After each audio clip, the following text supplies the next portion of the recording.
Thank you, Venkat. Take it close to your mouth. Yeah, I think. Yeah, I can come now. Hello hello ये तो काम नहीं कर रहा है हाँ अभी किया. So let me begin with the author. Professor Sriram Chawlia is the Dean at the Jindal School of International Affairs and Director General of Jindal Institute of OP Jindal Global University in Sonipat. All of you know that he's a leading opinion columnist for the Hindustan Times and Dainik Jagran and World Affairs. I think he writes almost in all the papers. Why limited to Hindustan Times? And he's a commentator on international current issues on radio and television. Importantly, he anchors the Indian Diplomacy TV show on Doordarshan. And this is his 6th singly authored book. Dr. Titly Basu is an associate professor at the School of International Studies in JNU. Her research interests include geopolitics of the Indo-Pacific with special focus on East Asia. In 2022, she was State Department IVLP Fellow on Enhancing Regional Maritime Governance and Cooperation in the Quad. She was also a visiting fellow at the National Institute of Defense Studies, Japan in 2017, and a Japan Foundation Fellow at Institute of Social Science, University of Tokyo in 2010 and 11. Dr. Basu's research work has been published in various international peer-reviewed journals, and her commentaries feature regularly in global forums. And then Dr. Tatiana Belousova, is that the right pronunciation? Is a Russian scholar. She works at the Jindal School of International Affairs at the OP Jindal Global University. She is also a member of the School Doctoral Committee and the Institution of Eminence Committee. In 2019, she received her PhD degree from University of Kerala, Department of Political Science. Her thesis was State Public Policy and Internationalization of Higher Education in Kerala. Very interesting. Yeah. Prior to this, she completed her postgraduate studies at St. Petersburg State University, Department of World Economy, and from 2005 to 2012, she participated in the several capacity building programs in Australia, European Union, and India. Her research interests are Russian foreign policy and Central Asian affairs. And finally, Madam Ambassador P.T. Saran has served in various capacities in India as well as in Indian missions in Africa, Asia, Europe, and Americas during a distinguished career with the Indian Foreign Service spread over 36 years. She was responsible for policy formulation and implementation of India's relations with countries in East Asia, Southeast Asia, Canada, and Latin America and the Caribbean region.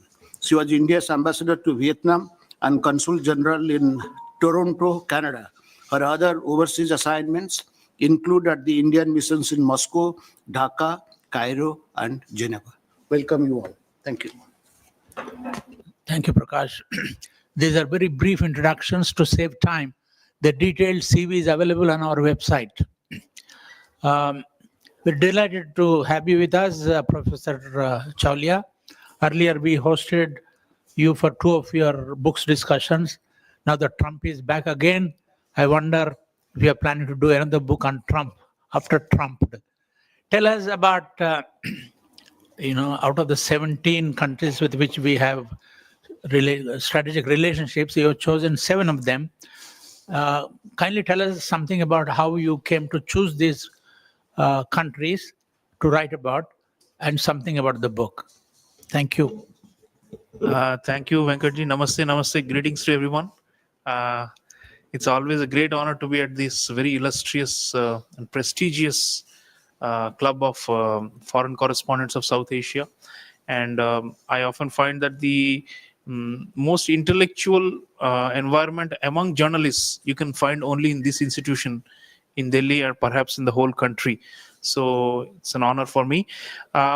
Friends is the outcome of at least 2 to 3 years of thinking about what is it that makes a country a great power or in our lingo, a leading power? And how do you become a leading power or a great power? So most people would say you have to accumulate a lot of economic heft through high growth over decades, right? And become a major economy or even a systemically consequential economy. So today, for example, China and the United States are considered great powers mainly because they're both massive economies, right? So most people start with that assumption that to become a leading power, you need a lot of economic growth that is sustained over a long period of time, wealth creation. Then people say that you also need a commensurate military might in terms of power projection, your ability to have, advanced weaponry as well as troops and material and resources with which you can operate in not just in your immediate neighborhood or surrounding spaces, but far away from your home base. That's also usually a marker of a great power. But then there is a third element, which is not as hard as economic or military, but is nonetheless very critical. And this is the diplomacy that you need to build coalitions or alliances or a mixture of the two. And that is where friends come in. So I'm not focusing on this book about India's economic potential. I refer you to my fellow author from Rupa Publications, Krishnamurthy Subramaniam, the former economic advisor to the Prime Minister, who's written a new book called India at 100. And he's talking about a $55 trillion Indian economy by end of the Amrit Kal of 2047 or beyond. So I'm not focusing on that aspect, nor am I talking about the defense spending and the defense modernization, indigenization, all those issues.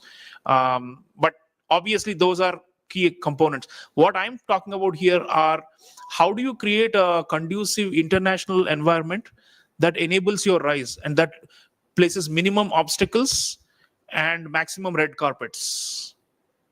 How can you create that kind of an environment? It has to be through diplomacy. It has to be through patient building of relationships with key countries. And lately, especially because of the G20 and our successful G20 presidency, there's been a lot of focus on multilateralism. Large groups of countries which we are convening or gathering. And through that, the idea is that India will rise through multilateral diplomacy. What I'm arguing in this book is that is all fine. In fact, I start with the G20 summit in the book. The introduction is about G20 summit. What I'm saying is that that's more like the icing on the cake. The basic, bread and butter is the bilateral. The building block is the bilateral. And only by strong bilateral relationships with key countries can we actually then knit together larger plurilateral or multilateral groupings which bring us a lot of prestige. So I'm in a way arguing to bring back the basic, which is the core one-on-one relationships we have. External Affairs Minister Dr. Jaishankar launched my book on 2nd November, and he was saying this is like diplomacy 101 in many ways. The basic thing that Ambassador Preeti Saran throughout her life, her career has done, which is to make sure that we have strong partnerships or strategic partnerships with some countries. So we have about 36 countries with whom we have strategic partnerships now officially, and 2 groups, EU and the ASEAN also, with whom we call strategic partners. So even pure one-on-one bilateral, we have more than 30 on paper. But not all of them are as consequential as these 7. It's a subjective call I've made, but one that, in fact, External Affairs Minister also concurred. I asked him, sir, am I missing out something? He came on my TV show last year on Doordarshan. At the time, I was still writing it. I said, these are the 7 I'm thinking of for the book. He said, do you think I'm missing anyone, or should somebody else be in place of these 7? He thought about it for a while. Then he asked me to repeat the countries. And in his mind, he said, no, I think you've got it. You've got the ones that really, really matter. So what do we mean by really matter? And why are these our top friends or our best friends forever, if you want to call it BFF? Nowadays, these are the terms young people use. I have 3 criteria on the basis of which I've chosen these. One is a high degree of economic integration and mutually beneficial exchange with them. All these partners, we have relatively high trade, investment volumes, and also strategic investments. For example, what the Emirates, the UAE, is doing in Kashmir, you will see that in chapter 7 of the book. Very, very critical role they're playing. It's one of our biggest foreign backers, especially after the abrogation of Article 370. So very critical for national security. An Islamic country, a moderate Islamic country, supporting India and increasingly moving against jihadist extremism and terrorism. There are others like Japan, chapter 1 of the book, number one investor in the northeast of India, and the most critical country for our Act East policy, which I'm sure Ambassador Saran will talk about because she was at the helm of this towards the end of her career. So there are certain countries that do extraordinary things with India. And it's not only them giving us, we also give back to them, and we also enable their priorities, their strategic, we meet some of their strategic needs, their economic needs. We help them also to grow geopolitically and to expand their footprint. So I use these three criteria: economic exchange, military and defense cooperation of a very high level or advanced level, and third, geopolitical coordination, wherein we can not only work together but also shape the whole region or sub-region of a world. So if you see the cover itself, you can see we have all the Quad countries on it, right? We have Japan, we have Australia, and the US. And here, what is the geopolitical coordination? It's obviously to uphold the Indo-Pacific and to create a free and open Indo-Pacific and a balanced and a rules-based Indo-Pacific. And it's quite obvious that we come together and have become very thick friends in the current era because of the perceived common challenge posed by an aggressive and expansionist China. So what I'm arguing in this book is friends and enemies are like two sides of the same coin. You need to have thick friendships or strategic partnerships in order to beat back the pressure or the threats posed by your adversaries. And this is a very old idea in our statecraft. I refer to Kautilya and Kamandaka and Shukra and all these classic theorists of Indian statecraft who all saw the value of building alliances or coalitions or friendships in order to become more powerful and to stand your ground against your adversaries.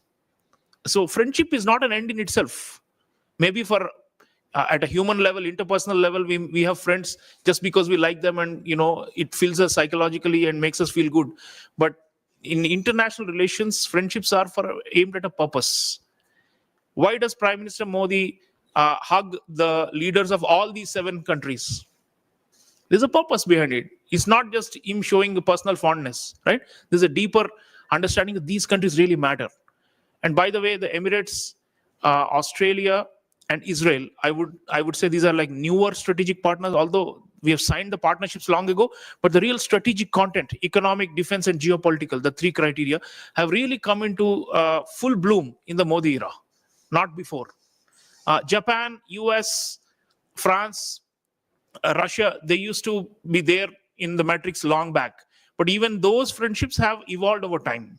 We have made them, the strategic content has increased. So I'm showing over 20-25 year period, we started signing these strategic partnerships around late 1990s with many countries. And slowly we built.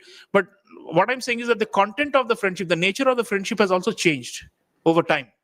Counterbalancing China has become a huge priority for us in our friendships today compared to 15 years ago. And you will all be surprised, many of you, that there's an appendix at the end that shows all our strategic partnerships. Also China's partnerships and the US's partnerships.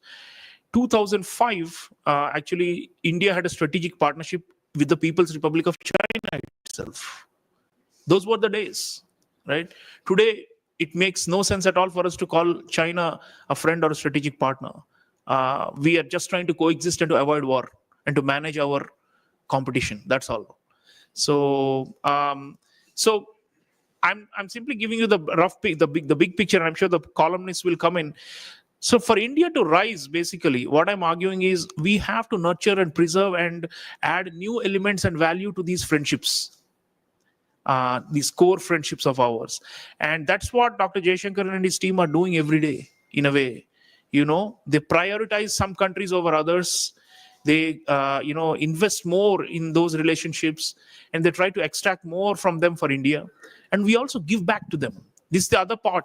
This book is, although written from an Indian nationalistic standpoint, I'm also showing how India appears to each of these friends, from Abu Dhabi, from Moscow, from Washington DC, from Paris, from Tokyo, and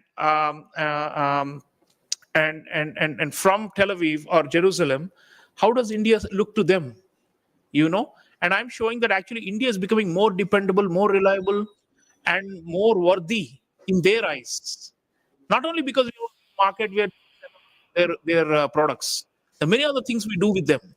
Market opportunity. India has 1 billion plus consumers. That's only one side of the argument. There's so many other things. There's a diaspora element. In some of these countries, we have massive diasporas. Like US, Australia, UAE, huge. Almost 4 million in the US, more than 4 million in the US, almost 4 million in the UAE alone. And these countries also help to anchor our presence and expand our influence in these regions. That's an important point I'm making. People don't often think about strategic partnerships in those terms. They only think about it as, what are we buying? Are they giving us Rafale jets or Scorpion submarines or Sukhois? What are we getting in a very materialistic sense? But I'm also showing that they help enhance our image, our prestige, our presence. They're like launch pads for us to make forays into different regions. So be it the West Asia or Middle East, where I have 2 countries, be it in Europe, where I have 1 country, North America, I have 1 country, and of course, Asia and Indo-Pacific and Oceania, I have 2 countries. All of them help to extend our influence. And that is the key point I'm making in this book. So without these friends, my argument is very simple. We cannot rise to the top.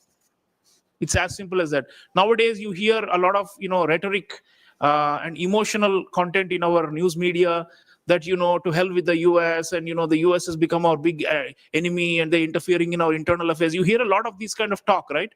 I think we should completely stay away from such dangerous currents, because they don't help us in our long-term rise. We have to show certain maturity, certain long-term strategic vision to maintain these friendships and strengthen these friendships. Friends will have differences. In fact, Dr. Jaishankar said at the launch of my book that convergence of interest does not mean congruence. So there will be some areas where we will agree to disagree. But end of the day, the relationships are so pivotal and so vital that we cannot afford to lose them. I call India in this book a rising power, which is not yet a great power. Not yet an equal of China and the US, but we are not a middle power either. We are above middle power, below great power status or leading power status. So for us to reach that great power or leading power status, we will have to take these people along. And they also gain from this whole rise of India. So I've tried to show through the chapters, and I'm sure panelists may have their views on the individual countries and all that. But let me close by simply saying that we have to take these friendships as like our talismans, or actually our pathways to become a major power. And without this element, if we simply focus on economic growth or military modernization, we will be left insufficient, because we need space to grow. We need a kind of a favorable environment to grow. We need a global climate that is conducive for us to grow. We don't want headwinds, we want tailwinds. And these friends help provide the tailwinds. Thank you. Thank you, Sriram. May I now invite Ambassador Saran to make her remarks. Thank you.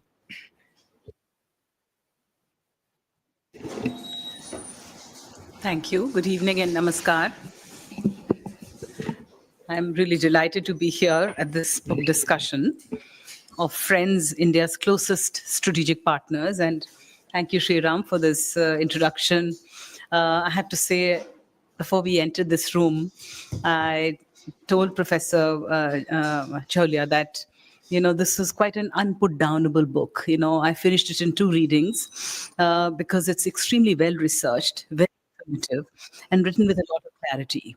And when complex ideas are articulated with such simplicity, they make the reading very difficult to write in simple language. And I think the biggest credit is that it's been written in a very clear, lucid, simple way, and which is what makes it very special and different from several other similar analytical books on international relations. This book, as you've heard, the author himself analyzes India's 7 most consequential bilateral strategic partnerships, how these have evolved, particularly in the last decade, and their impact on India's rise. I'm certain this assessment will be invaluable, both for the academic community and also for India watchers and students of international relations. I'll just highlight some of the few things that appeal the most to me about the book. First, the book sets the tone with India's dexterous management of its external affairs as a Vishwamitra, citing as by way of example, last year's G20 summit, but that's not the only one example. There are several that come out in the course of the reading of this book. Secondly, Professor Chaulia uses ancient Indian statecraft from Kautilya and other classical writers to explain Indian policies of winning friends, to counter enemies, and to serve our national interest. This leitmotif runs throughout the book. It differentiates us from the universalization of a West-created, West-led, and a West-dominated order, and what is now being increasingly talked about as India's civilizational identity. Third, the title of and the choice of his 7 best friends has a resonance. You've just heard why he chose them. He asserts that by virtue of their vital contributions in 3 domains, security, economy, and geopolitical influence, from a collective perspective, the sum total of these 7 friendships adds up to a big fillip to India's rise as a leading power. The question to ask is, will these friendships help India in widening our friend circle? Clearly, the answer is yes, and it is argued with conviction in this book. The other question is, are there permanent friends or only permanent interests which we promote through such friendly relationships? 4. As pointed out by Dr. Jaishankar, our External Affairs Minister, during the launch of the book some weeks back, and Professor Chaulia referred to them, and he said that relationships develop when interests intersect or at least converge. Undoubtedly, sentiment and values do play a part, but not when divorced from interests. This is the story of each of the ties under examination by Professor Chaulia. Our External Affairs Minister also pointed out, and he mentioned, that convergence should not be confused with congruence, that friendships are not exclusive, especially in a multipolar world, and that some friendships are more complicated and that even friends seek to maintain options. The question about whether your friend's enemy can be your friend. We've heard that Subhash Chandra Bose, your friend's friend should be your enemy's enemy should be your friend, a dictum. But, whether India has been able to maintain this balance, and I think just yesterday or day before yesterday, our External Affairs Minister again clarified when one of the correspondents in Australia asked him that, your relationship with Russia then, impacts upon the relationship, say, some of the Western countries. And his response was, why should it? After all, your relationship with Pakistan doesn't impact us. So, it's not it cannot be. I think what I can say in our defense about India's relationships, all these 7 countries, and not all of them necessarily are friends with each other, is that we've been extremely honest in our relationships with each one of them. They know where we stand. For example, United States and Russia know exactly where we stand with each of them. But we've never hidden these relationships. It's been out there, and we've been able to explain, I think, with a lot of conviction, where we stand with each one of them. And I think that is why our sincerity also has helped us. To sum up, friends and our External Affairs Minister said, are not about comfort and convergence with an easy ability to work with each other. They're about mutual respect, understanding the compulsions of the other party, and maximizing common ground.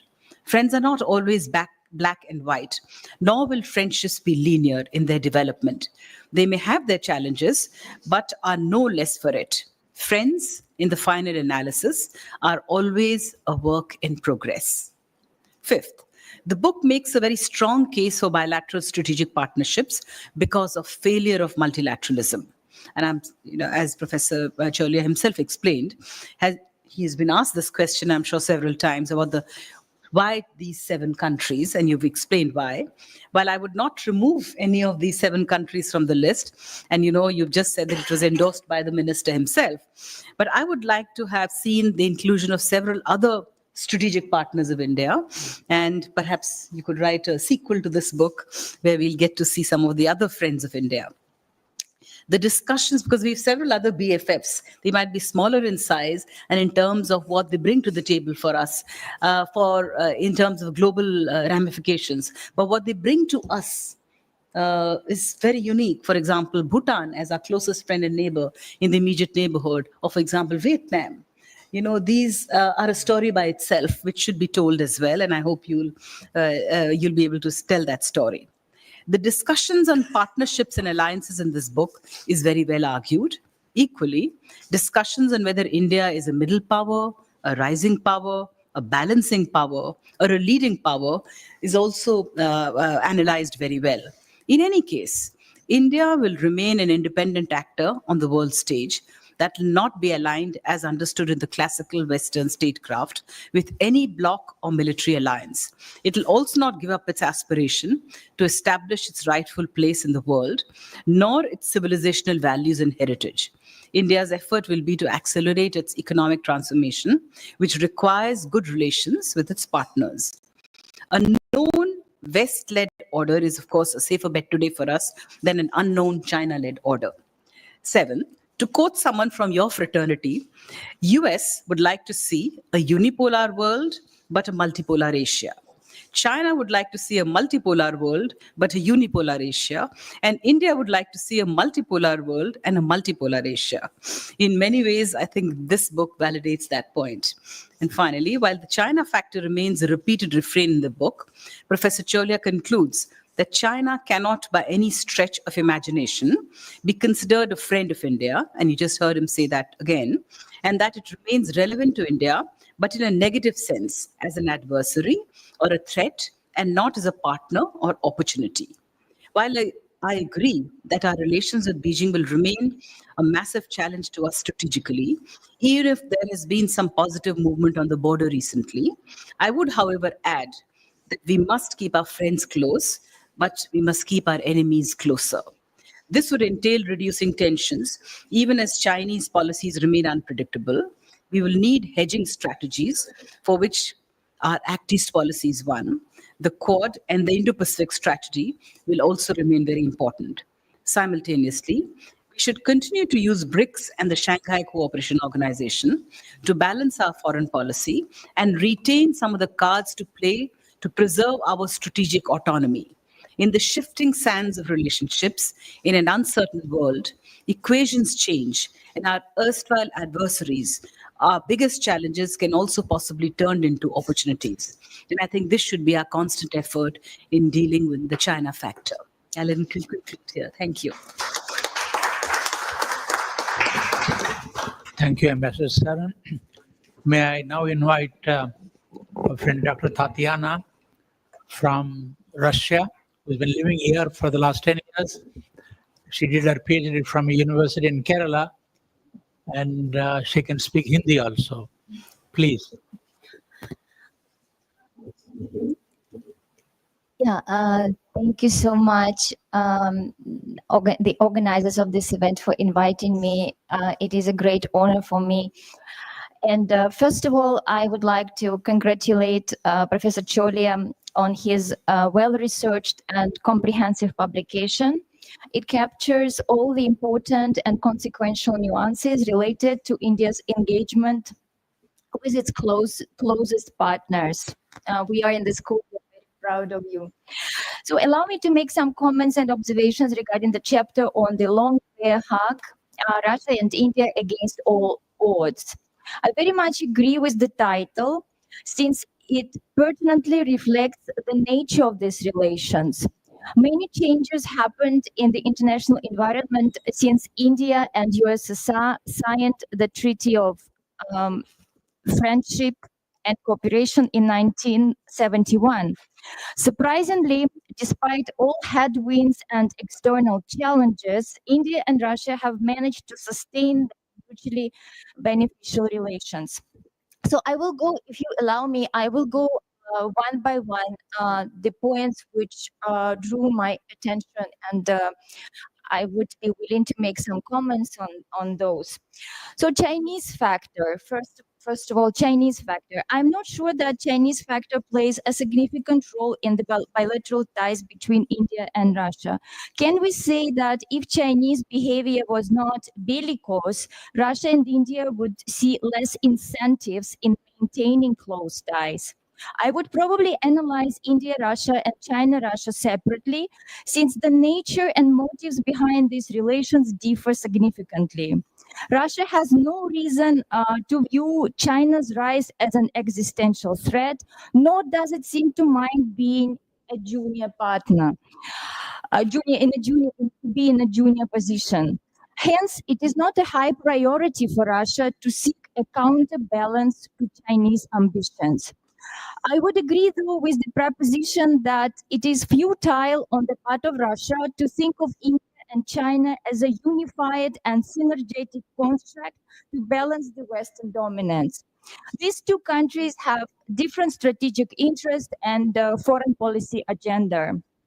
But it would be fair to assume that both India and China, along with Russia, support a more inclusive world order.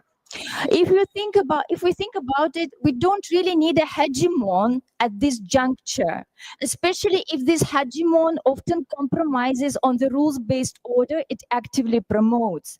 What we need is fair representation, more justice and humanity, and restored trust in multilateral institutions and international law, not the law of the strongest. Then another point, I would probably quote from your book, Professor Cholia. Russia seeks to reestablish itself as a great power by regaining control over former Soviet spaces, right? So I think this is not possible. We need to keep this in mind. And Russian authorities have already realized that. In fact, there would be maximum 5 countries from the post-Soviet space that are still influenced by Russia. These are Belarus, Tajikistan, Kyrgyzstan, and only partially Armenia and Georgia. The rest view Russia either as enemy, for example, Baltic states and Ukraine, or just as one of the vectors in their foreign policy. For example, Kazakhstan and Uzbekistan. Most probably, Russia has come to terms with this reality, and it will be counterproductive and impossible to force most of the post-Soviet countries to reincarnate the former USSR. Then another quote from the book, I liked it very much, by the way. India had its guts to defy Washington. That was mentioned in connection to India's reaction to Western criticism related to increased oil purchases from Russia and continued bilateral ties in general. That scenario evidently showcased India's self-confidence on the international arena, as well as its ability to stand firm and resolute when it comes to India's national strategic interest. This self-confidence stems from having established itself as an important regional and international player that others should respect. I think that episode also set a good precedent for the future by politely underscoring that India cannot be coerced by anybody, be it superpower or otherwise. Then another statement from the book. For India, it would be beneficial if Russia and the US had functional relations so that it doesn't have to work hard on maintaining balance between the two. Well, Mr. Trump's upcoming presidency holds some promises in this regard. It is no secret that he would be glad to somewhat normalize ties with President Putin and reestablish the lines of communication. To which extent he would be able to achieve this remains to be seen, but definitely it would be a departure from Biden's stance towards Russia. I think it will be genuinely beneficial if the US and Russia make attempts to find common ground. The existing status quo is counterproductive, unsustainable, and precarious, especially when we hear talks about allowing Ukraine to use Western weapons for striking any target inside Russia. Such potential crossing of the red lines are extremely dangerous. And then some comments regarding the notion of a weakened Russia. I would slightly disagree here. Certainly, Russia has had enormous economic and social cost due to the imposed Western sanctions. The slow economic growth, mass exodus of young people, and most tragically, casualties on battlefields are all consequences of the ongoing conflict. Though geopolitically, Russia has managed to escape a predicted isolation and so-called pariah status. There are numerous examples to support this argument. Just a couple of days back, the Africa-Russia summit was held at the ministerial level in the Russian city of Sochi. Western African countries like Burkina Faso, Mali, Niger had become apparently disenchanted with the UN and French peacekeeping missions and turned to the Russian Africa Corps, rebranded Wagner Group. This is how they are called right now, Africa Corps, but used to be Wagner Group, to help fighting extremism. The Russian leadership reiterated that, quote unquote, it will continue providing support to the African friends in combating epidemics, food problems, and consequences of natural disasters. And certainly Russia's power plant diplomacy has been progressing remarkably well on the African continent. Apart from the African countries, Russia has recently improved its ties with Azerbaijan, Mongolia, and even Indonesia. Recently, Russia and Indonesia conducted drills in the South China Sea, indicating that President Prabowo Subianto is more inclined towards cooperation with Russia than his predecessor. Last year, an interesting report, I'm about to conclude. Last year, an interesting report was written by the group of Russian scholars and published on the website of the Russian Ministry of Foreign Affairs. The report title is interesting, by the way. The title itself, Russia's Policy Towards World Majority. World majority is a preferred concept by Russian authorities and essentially means the countries from the global south. Let me read a couple of quotes from this report.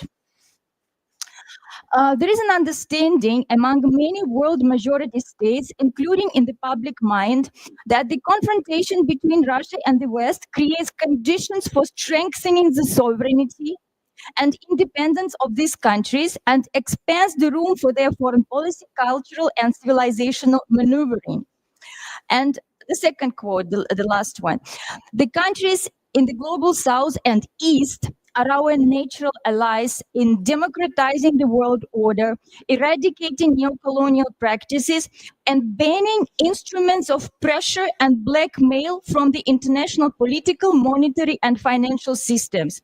They are our partners in adjusting the agenda of international organizations towards recognizing the interests of all nations that are not related to the so-called golden billion. Deepening the comprehensive partnership with the world majority is a long-term strategic task. I must say that although it may sound a little bit like a propaganda, these statements still have some merits. And finally, conclusion. In general, I am rather optimistic about the prospects of the Indo-Russian bilateral ties. In international politics, we should not always think in terms of realpolitik and transactional approaches.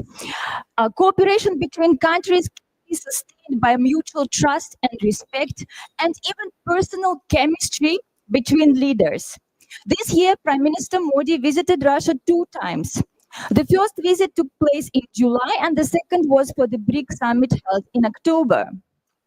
During July's visit, the discussions were on energy, trade, manufacturing, and fertilizers.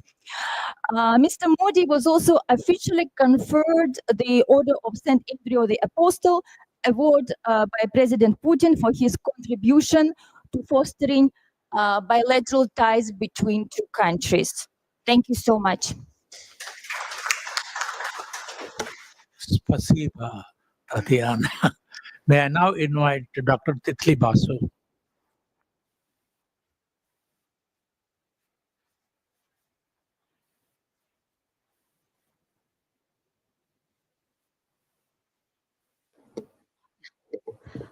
Thank you for organizing this very enriching discussion this evening. And I would like to congratulate Professor Cholia for undertaking yet another, huge project and making it present to us in a very lucid way, encompassing, I think you have an audience, students in academic space, policy space, even corporate space, I would say, who can pick up the book and get a sense of what is exactly happening in India's foreign policy or how we are thinking strategically. So I compliment you on that. You mentioned in your remarks that this book is a product of 3 years of your thinking or, your writings and engagements. So essentially, if we take a step back and look at the 3 years in international history, we are at a very critical juncture. So we not only had, Sino-US strategic competition defining the geopolitics for all of us, in terms of making hard choices, whether it is in terms of partnerships or it is in terms of economic sanctions. As Tatiana has mentioned, we also have various other conflicts that has cropped up in different important theaters in the Indo-Pacific, particularly, Israel and, entire West Asia is not a very encouraging space right now. And we also had a global pandemic, which kind of restructured the power, dynamics in international relations. So essentially, all this kind of, if you look together, it created a kind of, we already knew that China has an order building project or its strategic thinking in terms of BRI or other initiatives is essentially to carve out a Sino-centric order, not just in Asia.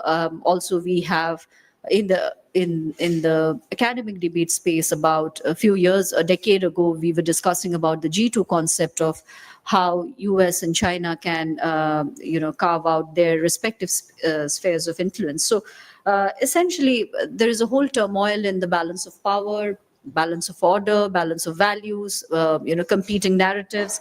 So essentially, when you plan a book in this kind of a geopolitical context, it's always very interesting because you're dealing with the challenge of fluidity in not only in domestic politics in each of these 7 countries or all the other variables that kind of creep in shaping these bilateral relations. So essentially, how is India positioned in this space? So I think we have a stated policy of Government of India where we repeatedly hear that India aspires to be a leading power in a multipolar world.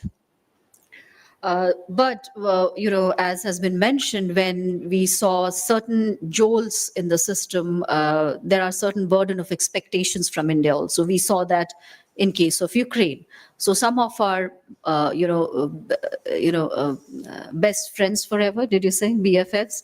Yeah. So they had a very different expectations from us. So, and we, even in the comfort zone of our friends, we were faced with very hard questions, difficult questions, which to me, as a student of international politics, looks very, it was very ambiguous because anybody who understands India or India's statecraft, because history informs statecraft. And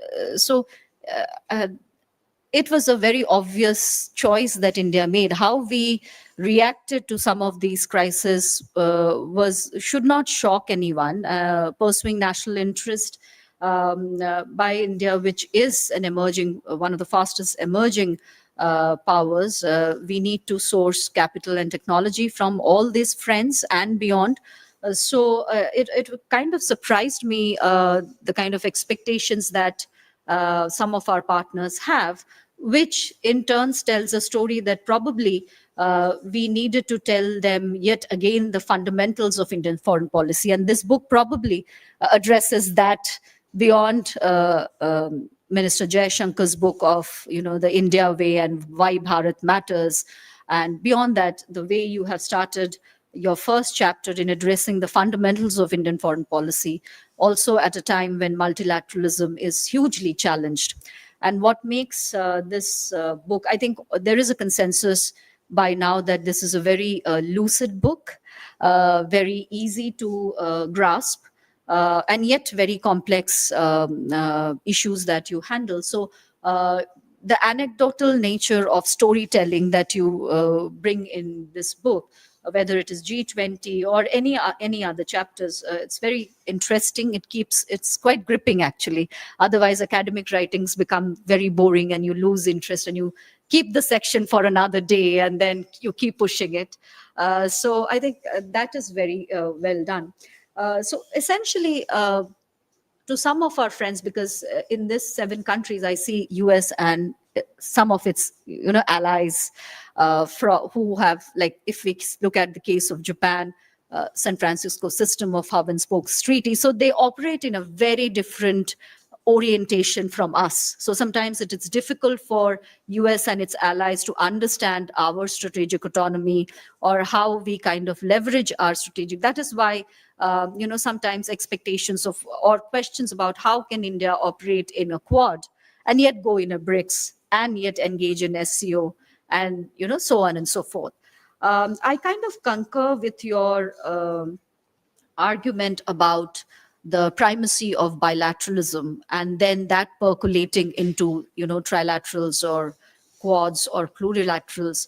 And essentially I would say that these frameworks or formations have actually succeeded in incubating ideas, if you see, and proposing tangible solutions, alternative solutions, whether it is Japan, India, and Australia Resilient Supply Chain Initiative. It is it is actually bringing to the table something for ASEAN to look into, for other smaller economies to look into, or whether it is the Quad Indo-Pacific maritime domain awareness.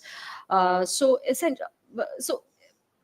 bilaterals, when you have, as you have argued, that strong bilaterals actually give you the confidence to take it beyond and work, because we also again work on issue-based multi-alignments. So wherever there is a convergence, you work together. Where you cannot find the common space, you don't. So essentially in each of these partners, for example, if you see on the geo-economic verticals, you may not find India and US on this, or some of its allies on the same page on mega FTAs, not just RCEP, but even in IPEF on some of the pillars, particularly on the trade, we may not be on the same thing. In terms of data flow or how you set the rules on technology or data governance, we may not be on the same page. But that doesn't, constrain us from working on a vaccine diplomacy or where our strengths are. So something that kind of this book captures very well. Particularly coming on the Japan chapter, which was of great interest to me. I think you have very well captured the role or US as a variable in facilitating the bilateral relationships. Because if you read the area studies literature in this space, we often talk about the civilizational connect, the Buddhism, the history, the Tagore, and all, and be that as it may, but as a IR student, we may sometimes wonder that if all those variables were the pushing factor, then why did they wait till 2000 or early 2000 for the relationship to pick up? So that brings geopolitics, that brings US into the equation. So that part has been captured extremely well. The other important question that you have flagged, and probably you will get a lot of attention, is about, promotion of democracy. I think if I have to quote you, you have mentioned about the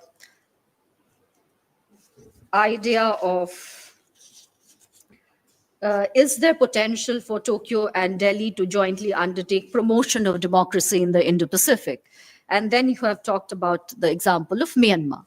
So sometimes we do, in the diplomatic space, do talk about universal values and democracy and human rights, because there are a lot of writing on, today rule of law is getting replaced by rule of force. What is happening in the South China Sea, or even in the Himalayas, change of status quo and so on and so forth.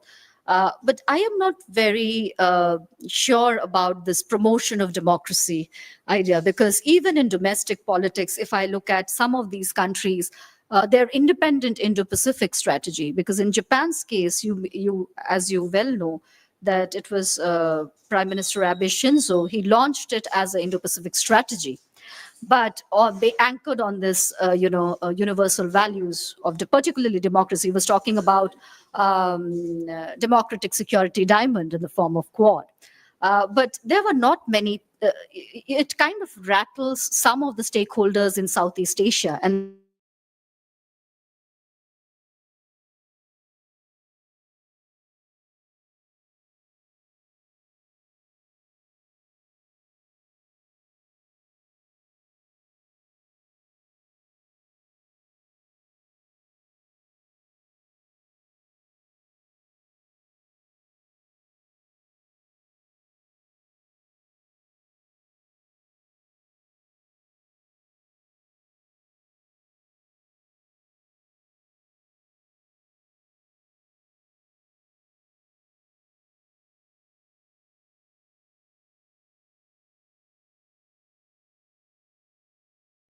which is, will strategic partnerships be sufficient for India, or will international circumstances compel it to convert them into formal alliances? So you have defined very well about all these concepts. But in terms of formal alliances, again, they are neither in the offer, nor are we keen to be, because formal alliances comes with lot of constraints and burdens, and our strategic autonomy has given us good dividends in the past. It's a tried and tested kind of a path. I mean, of course, there is the counter argument about this evasive balancing that India is doing and how long that is sustainable. And yet, these questions that you have raised are very pertinent questions. You have answered most of them. And I, again, conclude with congratulating you on the book, and wish you all the very best. Thank you. Thank you, Dr. Basu. Very interesting discussion. I now throw the session to a Q&A. This thing, may I kick it off by asking Dr. Chaulia, you've done a book on Trump the last time we had a discussion here. When you wrote this book, the elections did not happen. Now, Mr. Trump is back as the President of the United States. How does Trump 2.0 benefit or harm global situation? Is it good for India or not so good for India? Thank you. I think I wrote about 300 pages last time on Trump and his impact on the world, including on emerging powers like India. This time, I expect him to be equally or even more radical than last time. So, because he has nothing to lose politically, he's never going to again run for office. And this is last term. And I wrote an opinion piece in Hindustan Times the day after the election victory, arguing that he will bring in a lot of complications to most of the US's alliances and strategic partnerships. But on the other hand, there is the so-called steady hand of the deep state, as they call it, the populists or the establishment in the US, which will want to maintain the relationships or strengthen them further. So with Trump, it is always a tussle between him and the liberal internationalists who are embedded within the American body politic. So this time, because he has won quite convincingly, and many of the Republicans have also shifted to accepting his leadership, I do expect that he will be more radical and somewhat more isolationist also than before. And I believe that that will raise questions about the US's commitments, especially towards allies and also to strategic partners. Could this be a window in which the revisionist powers will strike more because they believe Trump will not react or will not respond? Only time will tell. So I think there will be some crisis in this second term of Trump.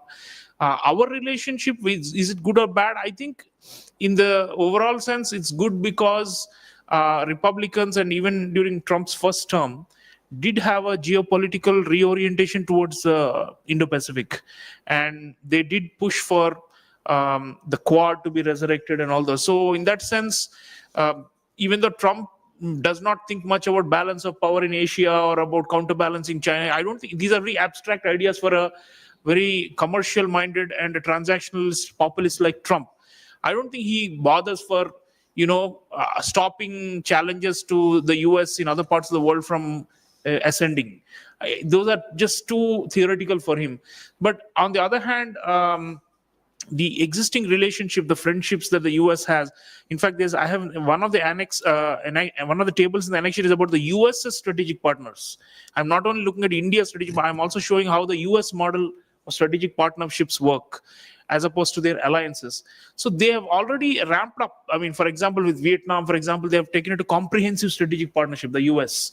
So I think obviously Trump will not walk out of all of those. What he will do, there will be trade wars and frictions and commitment problems. But on the other hand, if they are enabling more weapons sales of the US, for example, if they're enabling greater market access for US companies, for example, if they are investing in the US, for example, or if they're helping in diversifying the global supply chains away from China and towards the US, he will support those initiatives.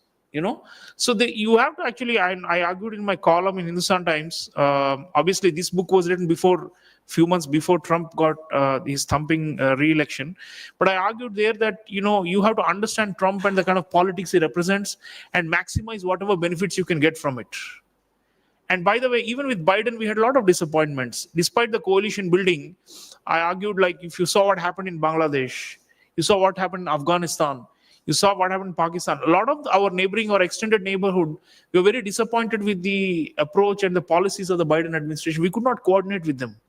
Despite the best of intention, despite the comprehensive global strategic partnership on paper, in terms of the third leg, economic and military, we are doing fine. But the geopolitical coordination, still a lot of gaps and mistrust. So with Trump coming in, less judgmental, less, interfering in internal affairs, and more, talking about, okay, let's do some business, let's jointly do something that will generate money for our workers or our companies.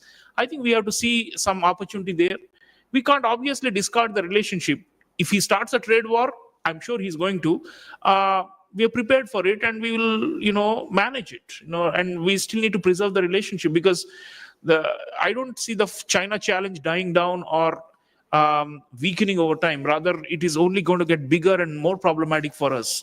So the US relationship will be central, and we can expect more geopolitical coordination with the US this time, hopefully, than under Biden. Thank you. Yes, kindly identify yourself and say to whom the question is answered. Thank you. I am S.S. Kirmani, member of this club. My question is with Mr. Chaulia, author of the book. Before Israel and Iran war, we have been hearing that Iran is a good ally of India even much hype was created after signing this India and China Chabahar port, right? How do you place Iran in our relation now? Thank you. It is a strategic partner. In fact, if you see the year in which I've given you the chronology of the year in which we signed the strategic partnership with Iran, but because of the Western sanctions and the maximum pressure tactics of a Trump during his first term, we had to cut down a lot of our commercial exchanges with Iran. But it's been there and it will remain. And because of the geopolitics, the location and the history. So Iran, 2003, we signed the strategic partnership with Iran in 2003, long time back, and it remains. But we could not upgrade it. It could not make the list of the top 7. Israel has made it, but not Iran. The reason is because of the Western sanctions. If not, maybe we could have progressed and done a lot more. We don't have major conflict of interest with Iran. I mean, occasionally Ayatollah Khamenei may make some incendiary statement against India over Kashmir or something, but that's part of their ideological rhetoric. In practical terms, they don't harm our core interests, Iranians, and we need, if you go by the enemy is a friend logic of Kautilya, which Ambassador Preeti Saran was also talking about, then, Iran helps to also keep Pakistanis under check for us to some extent. So we cannot discuss, and the Israelis understand it. Even though Iran was Israel's number one rivalry in the region, a kind of like a de facto war or Cold War, it's not like Israel is saying to India that because you are close, you have a partnership with Iran, we can't do anything with you. We are all definited. So to that extent, we are able to sustain the Israel relationship and also the Iran partnership. But Iran cannot be our top partner as long as the Damocles' sword of these Western sanctions. With Trump coming back, I think Iran will be under even more pressure with this, more sanctions and tightening the noose. So unfortunately, our strategic partnership with Iran, despite our autonomy, autonomy is not an abstract concept. We have to see what are the pros and cons when we exercise autonomy. So we can't say to hell with the Western sanctions and we will do whatever we want with Iran, right? There are some constraints with insurance, with shipping, a lot of things. So we are not able to buy Iranian oil or engage with them in a more strategic way because of this problem. So unfortunately, next 4 years, I don't see much progress with the Iranian relationship. But in principle, we have nothing against them and they have nothing against us. Can I ask a question? Yeah, please. I think this is to Professor Chawla. The 7 friends that you have dealt with, geopolitically speaking, 5 of them, I think if I include UAE, maybe sharing, some sort of geopolitical commonality or affinity. Russia is something, different.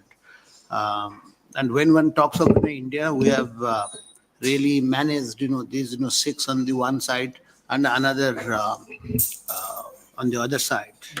But that is, and we talk of our strategic autonomy. In my considered view, I think this strategic autonomy is a success story as far as the Euro-Atlantic is concerned. But as you know, the geopolitical focus now has shifted more and more towards Indo-Pacific. And it so happens that when Indo-Pacific comes, then I think one can very dispassionately can say that we more or less share the same geopolitical outlook with all the 6 countries or rather 5 countries here. There may be differences in Euro-Atlantic with Russia, but here I think we are more or less closely aligned. I think the point that I'm trying to make, I will clear. But now the question is this. Once Russia takes active part in Indo-Pacific, now it is concentrated towards the Euro-Atlantic, more or less, because of 2 things. Of course, that was a minor thing. I'm not taking, though it is an important development. It's proximity with North Korea. I'm not talking of the China thing, that is something different, but then Indo-Pacific, we didn't have that clash of interests. But now, with the opening of this Nordic, route to Europe, and Russia becoming more and more an active participant in the geopolitical game in Indo-Pacific. What exactly will India do? Because we are more or less closely aligned with the Americans or our Quad sort of thing. Because this is a situational difference between Euro-Atlantic and Indo-Pacific. How do you see this in a scenario? Yeah, I think even Tatiana can respond to that, but I'll simply say that the Russians do not agree with the concept of the Indo-Pacific. They have been saying that they concur with the Chinese view that there is nothing called Indo-Pacific. This is an American game plan to contain China. And they are saying that Quad or any other construct are like Asian NATO and we should avoid these things. It's a Cold War mentality and all that. That's the terms they use. So actually, because of their commitments and the overcommitment in the Ukraine theater, I don't foresee them having enough surplus power projection capacity to make a big difference in the Indo-Pacific. Sometimes they're doing joint, aerial exercises or joint naval exercises with China. But other than that, I don't think Russia can be a big player in the Indo-Pacific because they're just too preoccupied. And frankly, it doesn't have the economic resources to project power in the Indo-Pacific. It doesn't have a big navy. Unlike in the Soviet Union era, it doesn't have a gigantic navy with a lot of frigates and a lot of battleships with which it can police the waters of the Indo-Pacific. Russia is more like a continental power, and it continues. It's not a maritime power anymore. So I would say their position does not matter that much. We would like congruence with them. We have been trying to explain to them repeatedly that we face an existential problem with the Chinese expansionism, especially in the Indian Ocean region. And they listen, but at the end of the day, they don't think it's a major priority for them, So I think we'll just agree to disagree on this matter, We are not part of any military alliance. We did not join AUKUS, for example, the Australia, UK, US thing. We are out of the AUKUS. So, but the Russians still think that we are part of a larger American, or we should not become part of a larger American encirclement strategy of China. But what is interesting to me more than their presence in Indo-Pacific is how they subtly manage our relations with China, or help to manage. It's not a mediation, it's not exactly a facilitation, but Russia plays a kind of an intermediary role or interlocutor, if you like, not only during BRICS or RIC, but I've seen, to the extent I know in public, what they've tried to do is impressed upon both sides that it is in the best interest not to escalate and to go to war and such things, So Russia helps us in that way. I've talked about that in the book, in the Russia chapter. People don't realize that Russia plays a kind of a subtle conflict management role, if not a peacemaker role. And the Chinese do listen to the Russians because, it's birds of a feather flock together. Both of them are under, Western pressure. So it's not like the Indian viewpoint is not only communicated directly to the Chinese through our bilateral, but Russia also communicates. Russia also sends through messages. And I believe during crisis, during the Galwan clash, and even after that, the Russians have helped behind the scenes role to help tone down. So that's a constructive role that Russia plays, and we should welcome that. But Indo-Pacific, I would not count Russia as an Indo-Pacific power, first of all, and I don't think that their position is more rhetorical, simply to show that they're supporting China on these issues.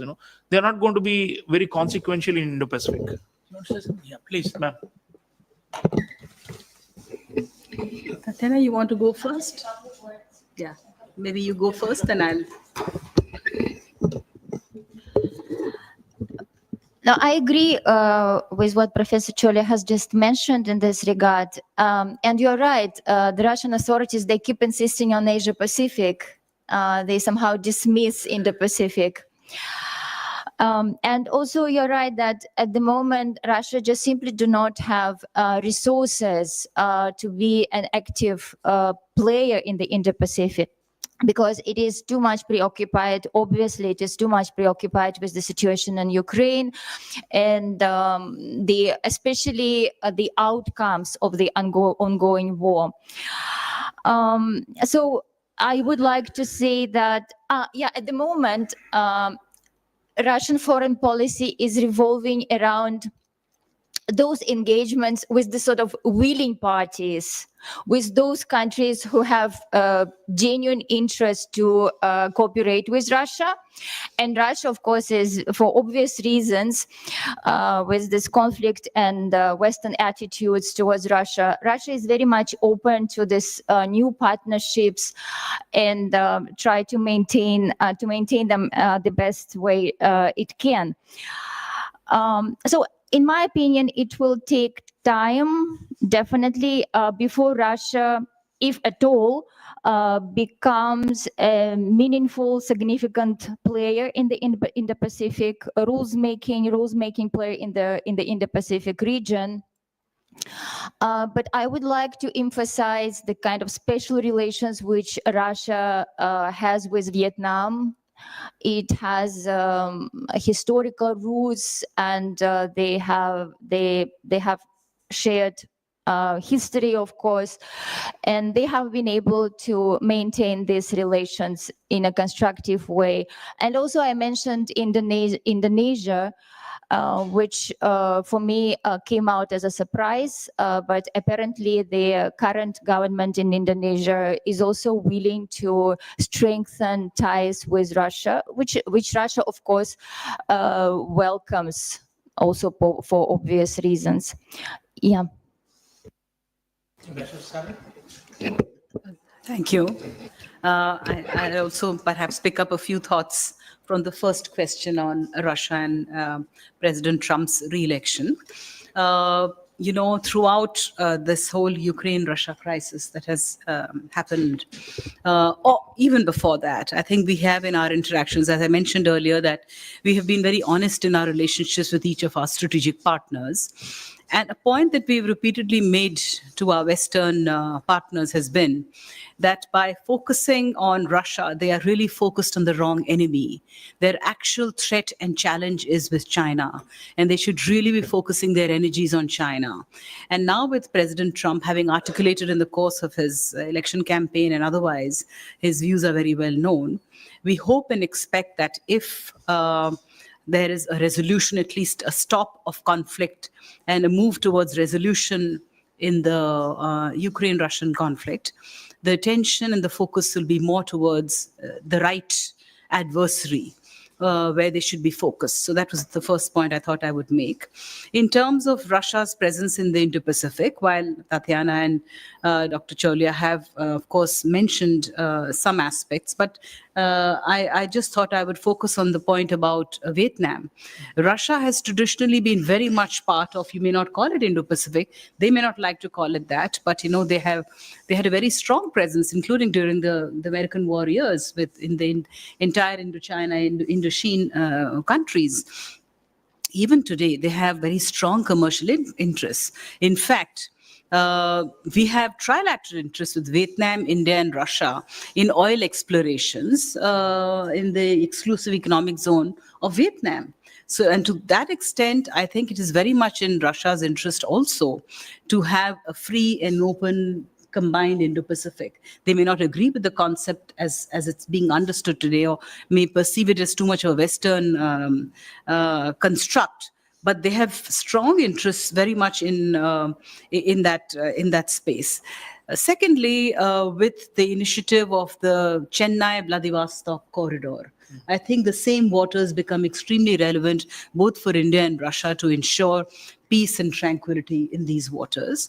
And we see a lot of potential there. Thirdly, even if you set aside Quad and Indo-Pacific, Russia has been a very active participant in a lot of these ASEAN-led mechanisms, including the East Asia Summit and the ASEAN Regional Forum. So let's not forget their very positive role that they have played, and Vietnam specifically, and Indonesia now. But they have been traditional suppliers of defense equipment to, and continue to be, for Vietnam and several countries in that, to Malaysia as well.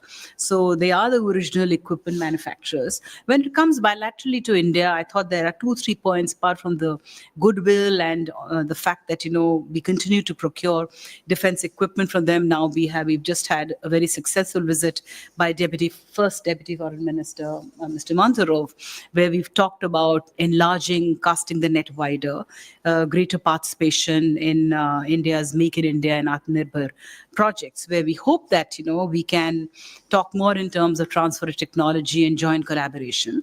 But traditionally as well, the roles that Russia has played and continues to play, one, the goodwill. We will always forget the support. We always remember the support that Russia has provided, whether it was the 97 war, the Bangladesh's liberation war, or otherwise. Russia has never commented on our internal affairs. This bit about needling that some of the countries in the West tend to do from a pulpit, try to have their double standards and try to tell us about our human rights records, etc. Russia doesn't do that. It remains a very sincere friend in that sense.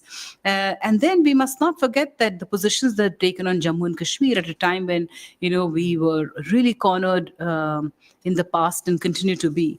I think their positions in the United Nations and Jammu and Kashmir. So they've been very supportive of us in multilateral forums as well.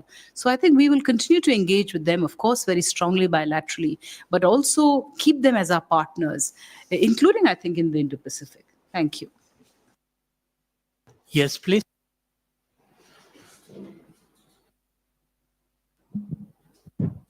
My name is Vidya Sagar. I'm an advocate in Supreme Court. I just wanted to know, in the context of that, so many economic offenders, in India, and they have gone some other countries like England, and another few people who committed some crimes here are staying in Canada. They are encouraging crimes in India. In whatever it may be, terrorism, it may be on some philosophical ways, whatever it may be.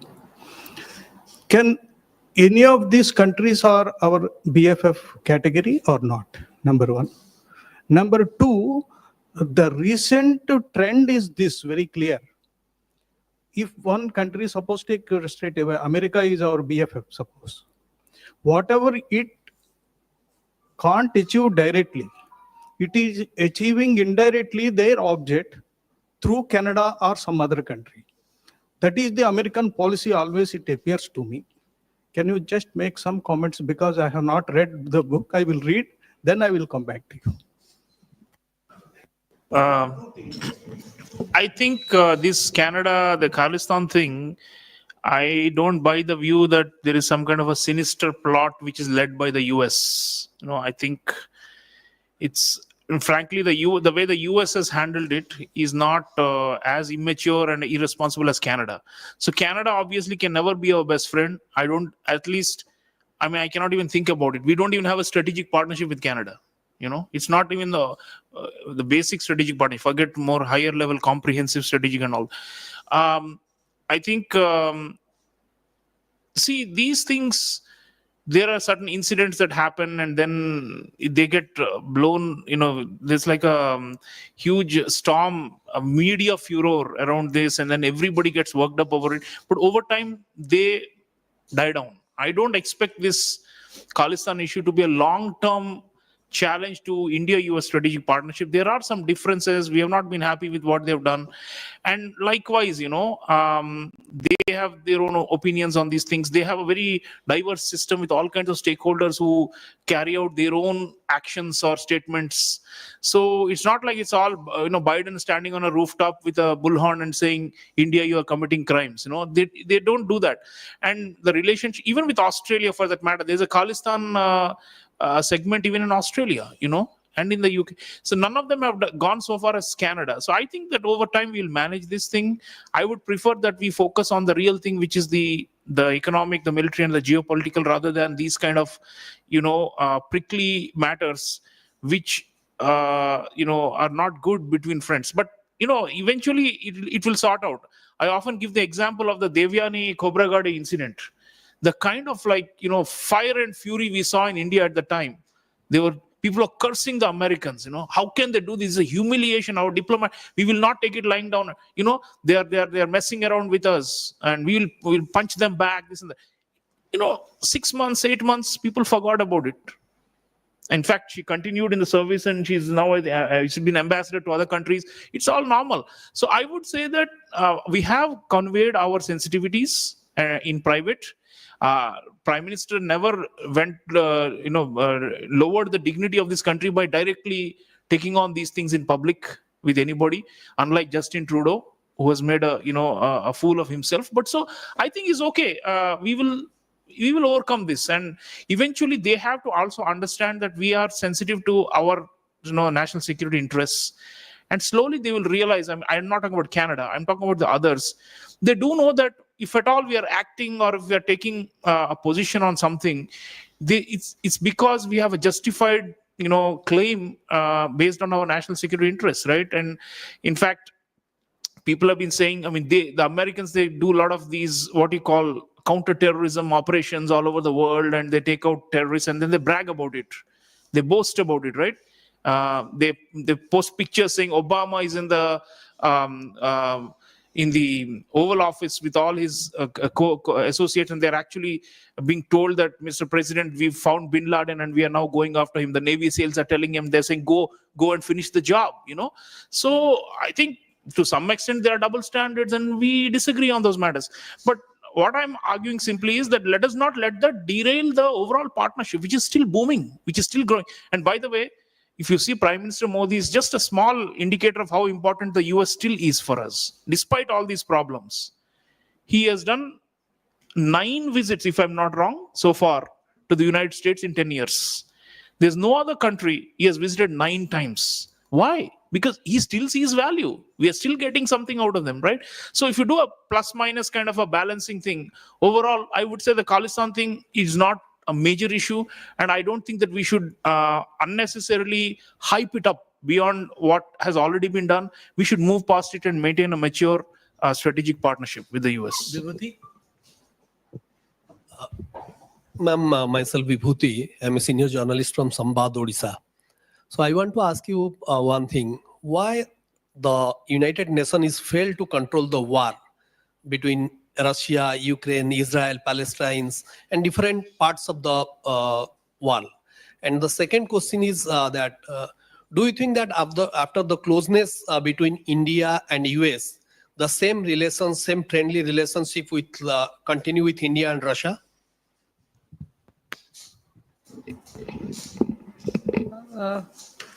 Thank you for the questions, and I must say they're very simple with very simple answers. But the UN has failed. It's universally acknowledged that the United Nations has failed, and primarily because the main organ of the United Nations that controls the security aspect, to be able to manage conflict situations, is the Security Council. And the Security Council is very warped in its representation. The fact that the largest democracy, the largest population of the world is not represented there itself speaks for it. And then the veto power of the current memberships invariably make it difficult for any resolution to come through, which is why there has been the failure of any conflict resolution through the United Nations. And so what I can merely say is that this is therefore all the more imperative that we move towards the reform of the United Nations. That's one. In terms of a closer India-US relationship and whether it will impact closer India-Russia relationship, nothing has changed. We continue to be very close strategic partners, both with USA and with Russia. With USA, it's more recent. We've overcome the hesitations of history, as we call it. With Russia, going back to the Soviet times, it's been a much closer relationship, but we've been able to maintain. But that is, I think, the success of Indian diplomacy, that to be able to have excellent relations with the United States, but not at the cost of our relations with Russia. And that's true of all our other interactions. There was a reference to Iran, the fact that, we have excellent relations with Israel, but again, not at the cost of there might be constraints on account of the sanctions that have been imposed upon Iran.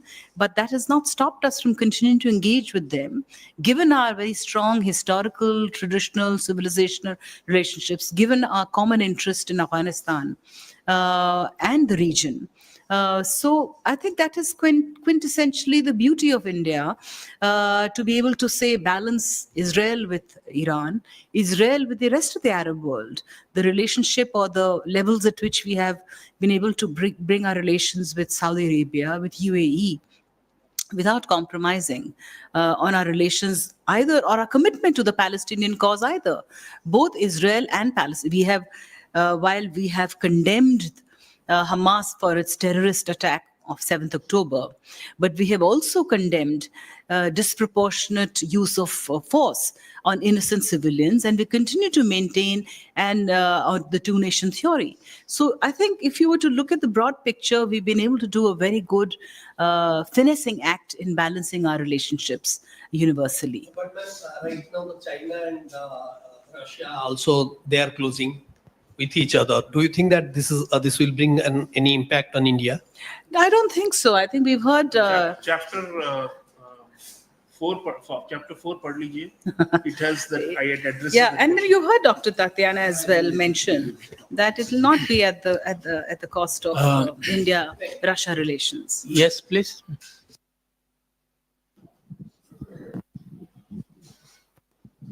Madam Russia, Katyana is her name.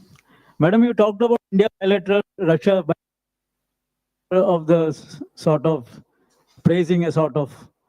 Our Prime Minister visited recently twice and met the Russian president. He was, every time wherever he goes, he says a philosophical way. It is not time for war, it is time for dialogue. So he also visited Ukraine also. Why the war has, it's still intensifying. Not even steps down has been taken.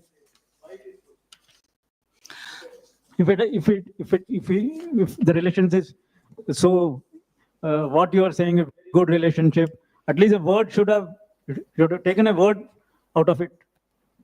What he said. It is not time for war, it is time for dialogues. Everywhere you go, philosophical dialogue. I have no doubts that Prime Minister Modi and his administration, they have sincere desire, genuine wish for this war to be ended as soon as possible. But as reality has shown, it is easier said than done. Because again, there is no question that this is an extremely, I would emphasize, extremely complex conflict. And it has a complicated history behind that. Many events had happened prior to this conflict. So I would like to say that the pressure had built up for many years, if not decades. So we cannot expect that the rhetoric, no matter how genuine and sincere it is, coming from the Indian administration, we cannot expect that this rhetoric will necessarily materialize and come to fruition. That would be a little bit of a wishful thinking. Again, due to the complex nature of this conflict. I think, the conflicting parties are apparently not willing to compromise. That's why it became essentially a war of attrition, and we reached a kind of stalemate. I think Ukrainian government should come to terms with some territorial losses if it wants to stop battles on the ground. At the same time, I think the Western support is bound to decrease not only because of the change of the upcoming change of the American leadership, but also because of the domestic challenges faced by such important European players like Germany and France. They do experience these huge political, social, and economic challenges, and perhaps under the circumstances, they would not be willing to continue their support to Ukraine. Also, in this respect, I would like to mention, I'm not sure that the NATO members, especially the US, sincerely want this war to end, at least not under the Biden administration, because Biden himself clearly has a Cold War mentality and desperately wanted to bring Russia down, perhaps even humiliate it, so that Russia ceases to be a significant and vocal player on the international stage. So that would be my answer to your question.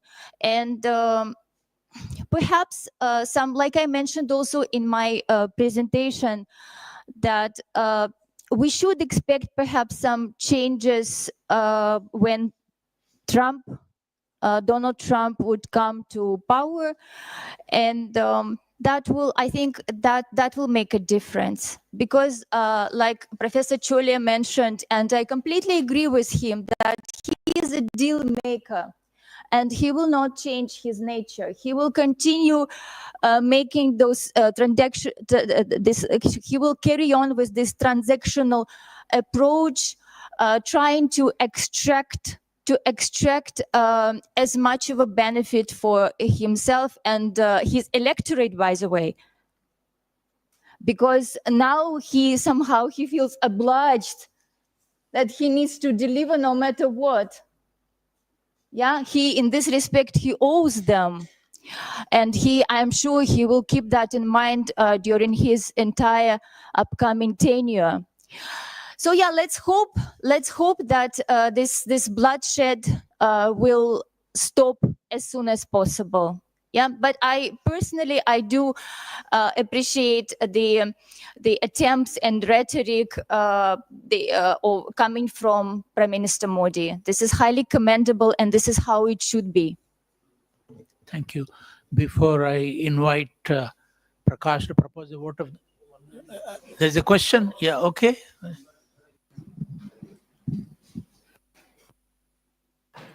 Good evening to all guests. Oh, sorry. And Honorable President and Honorable Secretary, also Honorable Tatiana, Dr. Tatiana and Preeti Saran, and also Sriram Chola, also Titly Basu. I'm Sumi Khan from Dhaka. I have two questions. Number one is, what is this? And our empowered extremist groups, what is the Hizbut Tawheed leader, top leader is now advisor country. USA also worried about this. What is the role now about Russia, and what is the role India? What is the actually threat of India even?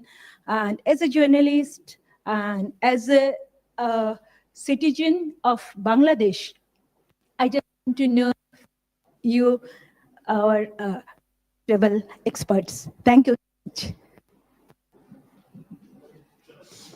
Okay.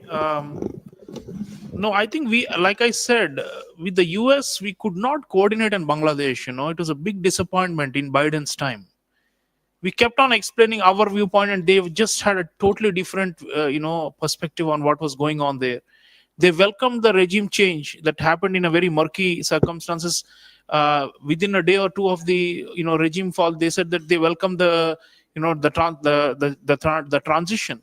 So the US, I don't know. I mean, there are different theories as to why they did this. One is that they think that India is not sufficiently pushing back against China, so they need to come in and manage the situation in Bangladesh. I don't buy that. I think some of the liberal, internationalists in the US system were of the view that Sheikh Hasina was a dictator and therefore she had to go. So whatever it is now that the regime is toppled, the question is how do they manage this transition, And I hope that with Trump coming in, and Trump has been very blunt and open about what this problem that you're talking about, Hizb ut-Tahrir and all these groups taking over. So I think we will find more common ground with Trump to work with the US on Bangladesh this time. And by the way, even countries like Japan and all, they're not very vocal and they don't voice their opinion on controversial subjects. But we need Japanese collaboration to stabilize the Bay of Bengal region, and jointly we have to do a lot of work with them in Bangladesh in the long run. That is how we will sustain our influence there. Otherwise, the danger is that we'll have a second Afghanistan. Already Taliban have taken over on that side, right? We don't want another one on this side, and we will try to prevent it. My hope is that Trump, the new Japanese administration, and Modi, we should form a strong triangular, stabilization plan for Bangladesh and work together for moderate outcomes there and for democratic outcomes there. Well, no, I just thought, I know you're running out of time, but I just thought I'll make one small comment on India-Bangladesh relations. You've already heard Professor Cholia. Of course, the release of extremist elements is extremely disappointing and a cause of great concern, not just for India, but I think for anybody who claims to be our partner in global war against terrorism. So I think that is an area of concern which we will continue to flag in all our interactions. Secondly, of course, while we've had excellent relations with Prime Minister Sheikh Hasina, and I think a lot was achieved in our bilateral relations, but India has had a history ever since 1971 of dealing with all kinds of governments in Bangladesh.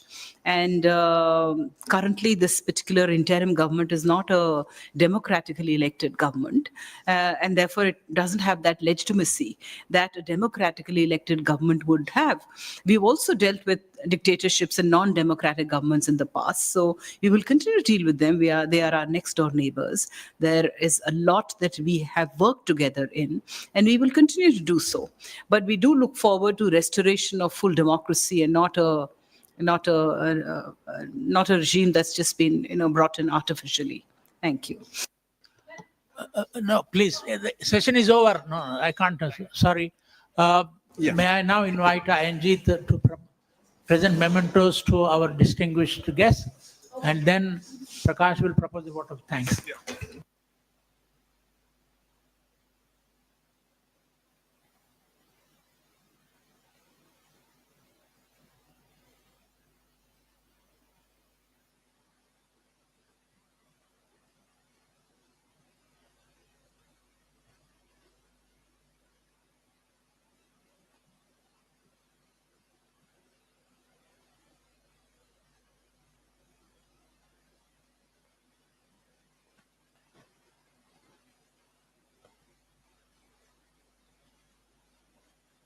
Prakash. Well, on behalf of FCC, I thank very much Professor Chawlia as well as the eminent panelists here for a very lively discussion. And as you know, our discussion has gone live. And again, we doubly thank all of you because whatever we have discussed here will be going to our archive. I think FCC always maintains a very rich archive of all the guests who come and do share their thoughts. In that sense, again, we are grateful to you for sparing your valuable time and patience. Thank you very much, and we hope such occasions will also arise in future, and we'll be having more and more of your presence. Thank you.